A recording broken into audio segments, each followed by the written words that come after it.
राधे राधे भक्तजनों, आज आप सुनेंगे बृहस्पति भगवान की व्रत कथा। एक गरीब ब्राह्मण और ब्राह्मणी की एक कहानी है। एक गांव में एक गरीब ब्राह्मणी अपना 2 बच्चों के साथ रहा करते थे। लेकिन ब्राह्मण बहुत गरीब थे। वो भिक्षा मांगने तो जाते थे, लेकिन सावा शेर से उन्हें बेसी भिक्षा कभी नहीं मिलता। उस अन्न से उनकी परिवार में दरिद्रता कम नहीं होते, बच्चों को भूख शांत नहीं होते। जो ब्राह्मण देव भिक्षा मांग कर लाया करते थे, उसी से ब्राह्मणी अपना गुजारा करती थी। दोनों ब्राह्मण और ब्राह्मणी बृहस्पति भगवान का परम भक्त थे। वो हर बृहस्पतिवार को बृहस्पति भगवान का श्रद्धा भक्ति से उपवास करते थे और उनकी पूजा पाठ करते थे, उनकी कथा सुनते थे। एक शहर में एक दानवीर राजा रहता था। वो दानवीर राजा गरीबों में बहुत दान पुण्य करता था।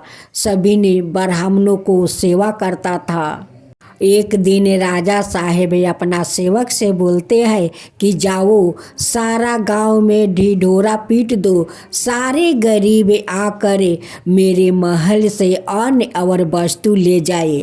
आज मैं जीव खोल कर मैं सारे प्रजा में और गरीबों में दान करूँगा। और सेवक सारा नगर में ढिढोरा पीट देता है। ब्राह्मणी सुनती है। जब ब्राह्मण बाहर से आते हैं तो ब्राह्मणी कहती है कि देखिए स्वामी, उस शहर का राजा ढिढोरा पिटवाया है कि सभी गरीबों को अन्न और वस्तु दान देंगे, तो आप भी जाइए, आपको राजा साहेब जरूर वस्तु और अन्न दान देंगे। तो कुछ दिन हम लोग का पेट भर के भोजन तो मिलेगा, एक शरीर पर वस्तु तो मिलेगा, जाइए। अगर बृहस्पति भगवान को कृपा होगा तो आपका जरूर अन्न और वस्तु राजा साहेब दान में देंगे। ब्राह्मणी अपने छोटे से कुटिया में अपना परिवार के साथ वो गुजारा कर रही थी। ब्राह्मणी के बात सुनकर ब्राह्मण उस राजा का महल में जाते हैं। जब राजा का दास देखा तो ब्राह्मण देव से बोला कि ब्राह्मण देव आप बैठिए, मैं अंदर जाकर आपके लिए अन्न और वस्तु लाता हूँ। जब दास जाकर राजा से बोला कि राजा साहेब, एक ब्राह्मण देव दरवाजे पर खड़ा है, तब राजा साहेब कहते हैं कि जाओ कंबल वस्तु अन्न उस ब्राह्मण देव को तुम दे दो। जब दास डाला में अन्न और वस्तु कंबल लेकर आता है, ब्राह्मण देव से कहते हैं कि लीजिए ब्राह्मण देव, इस राजा आपके लिए दान में दिया है। ब्राह्मण देव कहते हैं कि ये तो दान आपके हाथ से नहीं लूँगा, जाओ अपना राजा को बुलाओ। दास महल में जाते हैं, राजा साहेब से कहते हैं कि राजा साहेब, मेरे हाथ से ब्राह्मण देव दान नहीं लेंगे, वो आपका हाथ से लेंगे। राजा के समझ में आया कि ब्राह्मण देवता को और कुछ दान में चाहिए। वो बहुत सारा अन्न पैसा कंबल वस्तु सब कुछ लेकर आते हैं। कहते हैं कि लीजिए ब्राह्मण देवता, ये सारे आपको मैं दान में देता हूँ। तब ब्राह्मण देव कहते हैं कि राजन, ये आपका पसीना का कमाई है, मैं तो वही दान लूँगा कि जो अपना मेहनत और पसीना से कमाए होंगे, वही दान लूँगा। अब ये बात सुनकर राजा साहब बहुत आश्चर्य में पड़ जाते हैं। वो सोच में पड़ जाते हैं कि ये तो मेरा मेहनत और पसीना का कमाई नहीं है, ये तो मेरे दास लोग नौकर चाकर काम करते हैं, उन्हीं तो मेहनत करते हैं, लेकिन मैं तो मेहनत कोई नहीं करता हूँ। ब्राह्मण देव कहते हैं कि राजन, आप क्या सोच रहे हैं, कैसा सोच में पड़ गया। राजा कहते हैं कि ब्राह्मण देवता, ये मेरा दास दासी नौकर चाकर का मेहनत का कमाई है। ब्राह्मण देव कहते हैं कि राजन, तब तो मैं इस मेहनत को कमाई को दान नहीं लूँगा। ये तो आपका उस गरीब लोग का मेहनत पसीना का कमाई है, तो मैं कैसे ले सकता हूँ। मुझे तो आपका मेहनत और पसीना का कमाई का अन्य और वस्तु चाहिए। ब्राह्मण देव इस बात को कहकर चलने लगते हैं। तभी ने राजा सोच में पड़ जाते हैं कि मेरे दरवाजे से कभी गरीबी उदास नहीं गया, खाली हाथ नहीं गया। आज ब्राह्मण देव में मेरे महल से वो खाली हाथ लौट जाए, ये अच्छा नहीं है, ये ठीक नहीं होगा, मेरा अपमान होगा। राजा साहेब ब्राह्मण देव को बुलाते हैं और कहते हैं कि हे ब्राह्मण देवता, मुझे 2 दिन के मोहलत दीजिए। मैं अपना मेहनत और पसीना का कमाई लिया कर आपको दान में दूंगा। इधर तो ब्राह्मणी बहुत खुश है कि आज तो ब्राह्मण देव राजा का महल में गए हुए हैं। राजा साहब तो आज बहुत सारा अन्न वस्तु देंगे। आज हम लोग पेट भर के भोजन करेंगे और नए वस्तु पहनेंगे। जब ब्राह्मण देव घर पर आए तो ब्राह्मणी बहुत खुश थी। कहती है कि शायद लगता है ब्राह्मण देव कोई बैलगाड़ी से राजा इतना धन दिया है कि बैलगाड़ी से आन रहे होंगे। ब्राह्मणी कहती है कि आपको जो राजा दान में दिया था वो कहाँ है। ब्राह्मण देव कहते हैं कि राजा साहब 2 दिन का बाद बुलाया है। ब्राह्मणी सोच में पड़ गई कि लगता है ब्राह्मण देव को बहुत सारा राजा साहब दान में अन्य वस्तु धन दौलत देंगे, उस लिए 2 दिन के बाद बुलाए हैं। अब तो राजा साहेब एक किसान का भेष धारण करते हैं, माथे पर गमछा बांधते हैं। जब रानी देखती है तो कहती है कि स्वामी, आज आपको क्या हो गया है कि आप इस भेष में आप कहाँ जा रहे हैं इस किसान का भेष धारण करते हुए। तब राजा उस ब्राह्मण के कहे हुए सारे बातें अपना रानी से बताते हैं। सारे बातें रानी सुन लेती है और सुनने के बाद कहती है कि स्वामी 2 मिनट रुक जाइए।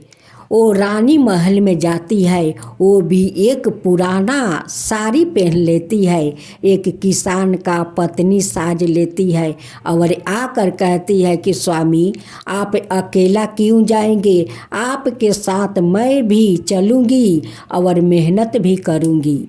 राजा का महल में एक राजा हंस था, जो रोज राजा उस हंस को मोती खिलाया करते थे। जब हंस को मोती खिलाया करता था तभी राजा खुद जाकर वो भोजन करते थे। जब तक राजा साहेब उस हंस का मोती नहीं खिलाते तब तक वो भोजन नहीं करते थे। राजा और रानी महल से निकल जाते हैं और चलते चलते एक गांव में पहुंच जाते हैं, जहां एक बरही का घर था। उस बरही गोरू गाड़ी का चाका बनाता था।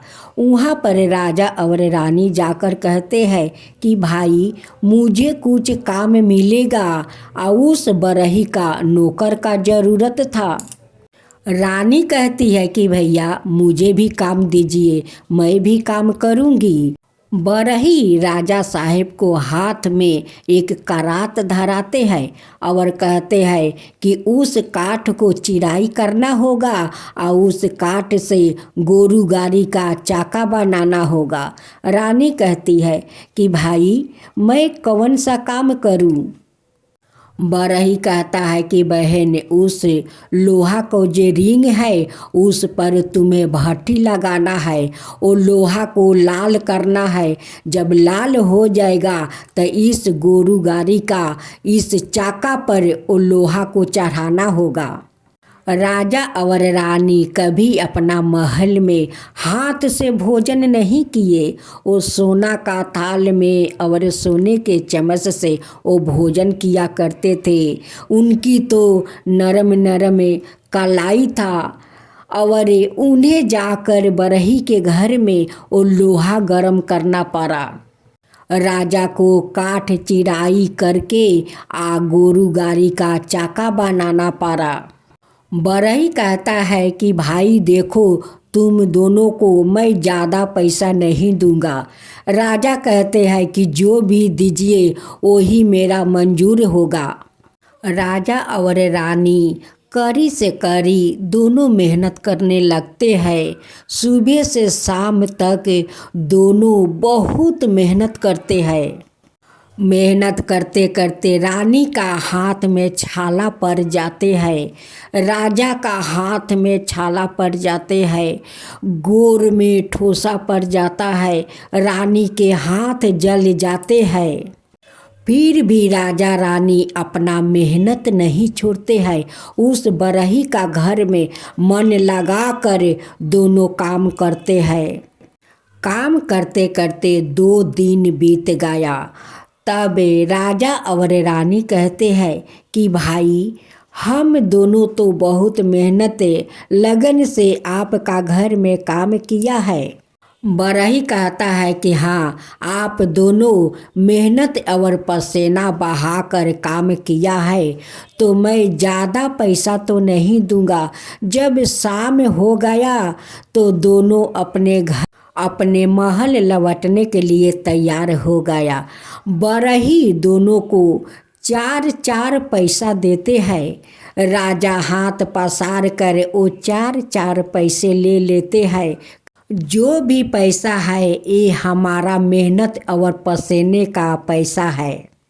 राजा और रानी अपना दरबार में लौट आते हैं और अपना दास को कहते हैं कि जाओ उस ब्राह्मण देव को बुला कर बहुत श्रद्धा प्रेम से ले आओ। दास उस ब्राह्मण को घर जाते हैं और ब्राह्मण देव को साथ में बुलाकर लेकर महल में जाते हैं। जब राजा उस ब्राह्मण देव को हाथ में 4 पैसे दिए, ब्राह्मण उस पैसा को लेकर खुशी से अपना घर लौट आए। इधर तो ब्राह्मणी खुशी का उनका ठिकाना नहीं है कि आज तो राजा बहुत सारा बैलगाड़ी में लाद कर धन देंगे, उस लिए तो 2 दिन के बाद बुलाए हैं। जब ब्राह्मण देव घर लौटे तो ब्राह्मणी रास्ते में निकल कर देखती है कि कहीं ब्राह्मण देव बैलगाड़ी से तो सारा धन नहीं ले आते हैं। ब्राह्मणी कहती है कि ब्राह्मण देव, राजा साहब को वो धन दिया हुआ कहाँ है। ब्राह्मण देव उससे 4 पैसे ब्राह्मणी को हाथ में दे देते हैं। ब्राह्मणी तो उस 4 पैसे को देखकर बहुत गुस्सा हो जाती है। कहती है कि राजा साहब आपको 2 दिन के बाद बुलाए थे, ये 4 पैसा दान देने के लिए। वो पैसा ले जाकर केला का पौधे के जड़ में फेंक देती है। वो 4 पैसा केले के पौधे से वो मिट्टी में दब जाता है। एक दिन वो 4 पैसे से 4 पौधा निकलता है। वो चारों पौधा धीरे धीरे बड़ा हो जाता है और उस पौधा में बहुत सुंदर सुंदर बड़े बड़े फल धर लेता है। उस फल पाक जाता है तो उस फल के अंदर से बहुत सारा मोती गिर पड़ता है। एक दिन ब्राह्मण देव उस केले के पास जाते हैं तो देखते हैं कि केले के नीचे तो बहुत सारा ये चमकते हुए मोती बिखरा हुआ है। ब्राह्मण देव उस 4 पौधे को देखकर बहुत आश्चर्य में पड़ जाते हैं कि इस पौधे में इतना सुंदर सुंदर फल है, फल के अंदर इतना सारा मोती है। लेकिन ब्राह्मणी को तो पता नहीं था कि ये सारा मोती है। वो सारे मोती को बिटोर कर रखती है। एक रोज उनके दरवाजे पर सब्जी वाला आती है और उन्हें मोती देकर और सब्जी लेती है। ब्राह्मण देव का भी पता नहीं था कि इस मोती क्या होता है, ये चमकते हुए मोती का क्या कीमत है। इसके बारे में ब्राह्मण देव को कुछ पता नहीं था और नहीं ब्राह्मणी को पता था।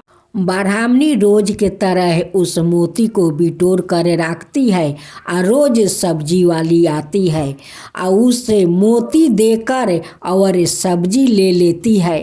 लेकिन सब्जी वाली तो बहुत चालाक थी। वो तो समझ गई कि ये तो मोती है, ये मोती देकर रोज मुझसे वो सब्जी लेती है। एक दिन ब्राह्मण देव कहते हैं कि राजा साहिब का महल में एक हंस है जो रोज उन्हें मोती खिलाते हैं। वो जब तक हंस को मोती नहीं खिलाते तब तक राजा साहिब भोजन नहीं करते हैं।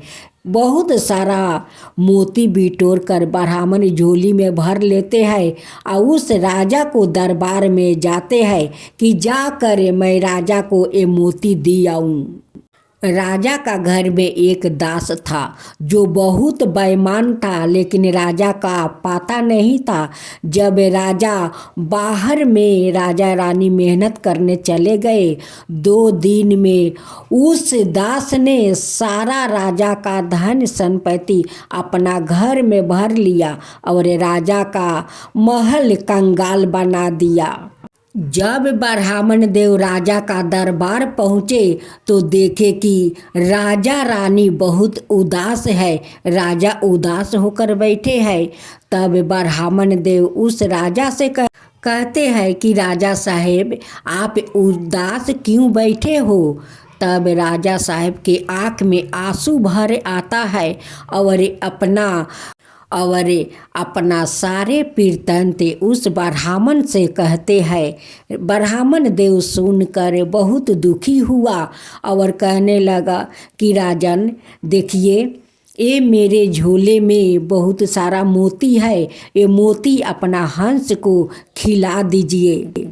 आप तो हंस का मोती खिलाए बिना आप भोजन नहीं करते हैं, लीजिए इस मोती को खिला दीजिए। उस मोती को देखकर राजा कहने लगे कि ब्राह्मण देवता, आपके पास इतना सारा मोती कहाँ से आया। ब्राह्मण देव कहते हैं कि मुझे पता नहीं है राजन, मेरे केले के पेड़ के पास 4 पौधा है, उस पौधा में एक फल है और फल के अंदर एक मोती है। राजा साहब कहते हैं कि ब्राह्मण देवता, मुझे उस पौधा को दिखाएंगे। ब्राह्मण देव कहते हैं कि क्यों नहीं राजन, चलिए मेरे साथ चलिए, मैं आपको उस 4 पौधे को दिखाता हूँ। ब्राह्मण देव उस राजा को अपना साथ ले आते हैं और उस 4 पौधों को दिखाते हैं। वो पौधा को देखकर राजा भी आश्चर्य में पड़ जाते हैं और कहते हैं कि ब्राह्मण देव, इसे खोदाई करना चाहिए और देखना चाहिए इस पौधा का रहस्य क्या है कि इतना चमत्कारी है। इस चमत्कारी रहस्य को देखना जरूरी है। अब तो वहाँ पर ब्राह्मण देव मिट्टी खोदवाई शुरू कर देते हैं।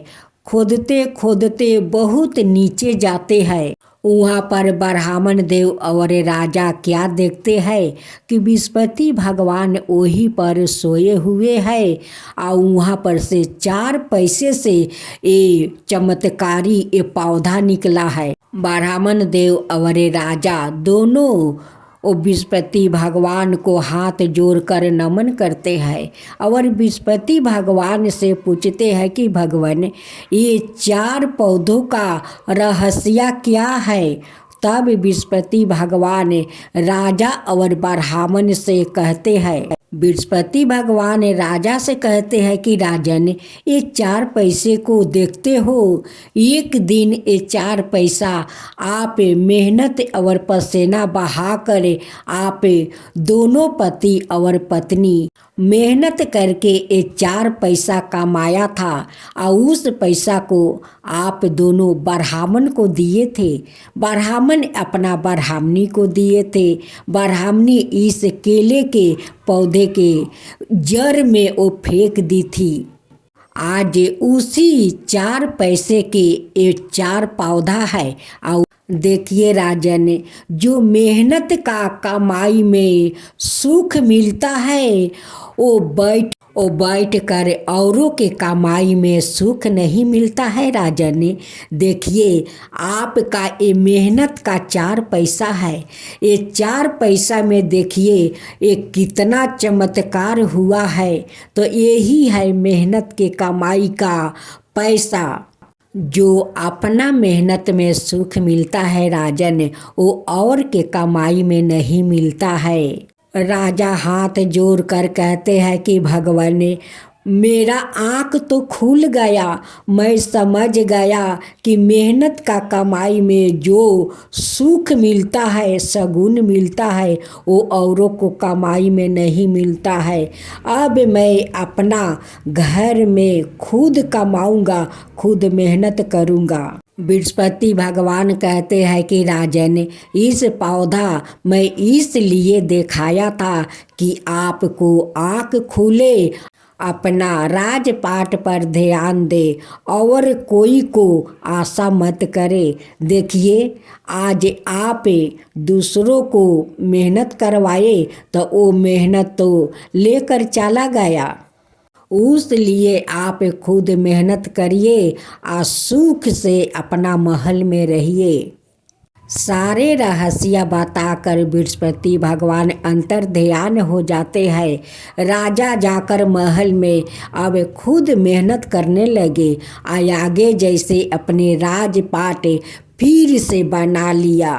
ब्राह्मण देव कहते हैं कि राजन, देखा अपना मेहनत के कमाई कितना सगुन मिलता है, कितना इसमें खुशी मिलता है। राजा कहते हैं कि हाँ ब्राह्मण देवता, मैं समझ गया, जो अपना मेहनत और पसीने के कमाई में जो सुख मिलता है वो और का कमाई में सुख नहीं मिलता है। अब राजा का भी अपना राजपाट सब लौट आया। ब्राह्मण देव का दरिद्रता भी दूर हो गया। ब्राह्मण देव बहुत सुखी हो गया, घर द्वार भी बना लिया। हे बृहस्पति देव, आप जैसे उस 4 पैसा का चमत्कार दिखाया, वैसा ही सबको चमत्कार दिखाइए, सबको राह दिखाइए। तो बोलो बृहस्पति देव की जय, बृहस्पति देव की जय। ओम जय बृहस्पति देवा, जय बृहस्पति देवा। चीनी चीनी भोग लगाऊं के दली फल मेवा। ओम जय बृहस्पति देवा, जय बृहस्पति देवा। तुम पुराण परिमत माँ, तुम अंतर्यामी, जगत पिता जगदीश्वर, तुम ही सबके स्वामी। ओम जय बृहस्पति देवा, जय बृहस्पति देवा।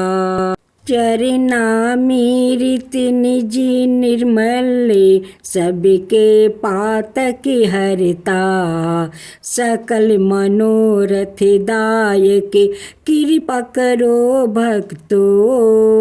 ओम जय बृहस्पति देवा, जय बृहस्पति देवा। तन मन धन अर्पण कर, जो जन शरण पारे, प्रभु प्रकट तब हो करे, आकर दुआरे खरे। ओम जय बृहस्पति देवा, जय बृहस्पति देवा। दीन दयाल दया निधि भक्तन हितकारी, पापी दोष सब हरता भाव बंधन हारी। ओम जय विष्णुपति देवा, जय विष्णुपति देवा। सकल मनोरथ दायक सब संशय हरो, विषय विकार मिटाओ संतन सुखकारी।